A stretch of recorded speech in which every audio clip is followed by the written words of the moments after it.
Si erge un po' nascosto dagli alberi il torrione veneziano di Viale d'Alviano, splendida memoria di quella che nel Cinquecento fu la cinta di difesa della Serenissima Repubblica.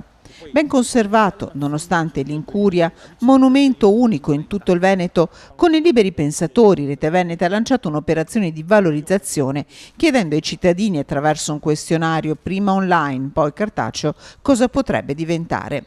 La Carta ha ribaltato il questionario online e Francesco Poli, presidente dei Liberi Pensatori, ci ha raccontato come tra i cittadini e commercianti che hanno raccolto i dati sia un testa a testa, 40% e 40% tra teatro all'aperto e museo sulla storia delle mura.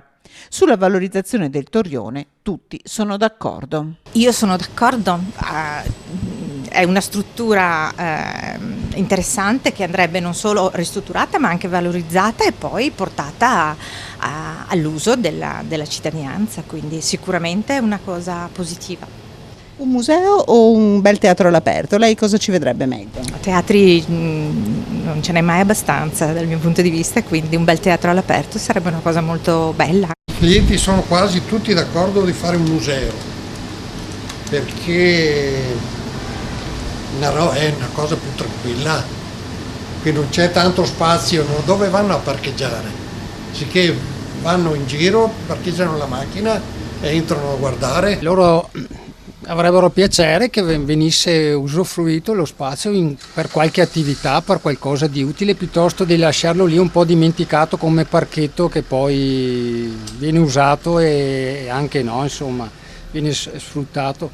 C'è chi vorrebbe comunque che qualcosa venisse fatto di culturale. Io direi che intanto andrebbe sistemato a tutti gli effetti. E dopo si potrebbe fare qualcosa di interessante, anche una cosa all'aperto. Lei quindi sottoscrive questa iniziativa? Sono d'accordo, sì, sono d'accordo. Bisogna vedere se il Comune ha effettivamente i fondi per poterlo fare. Come da qui si avvistavano i nemici, così dal nostro orizzonte puntiamo dritti dritti al traguardo finale, un progetto che valorizzi un patrimonio del passato come questo possente torrione e con noi di Rete Veneta i liberi pensatori. Il sogno è che questa zona si riqualifichi e che assuma un senso sia storico, dovuto, che per la cittadinanza. Ci adopereremo per tentare in tutti i modi di restituire a questa zona il dovuto interesse.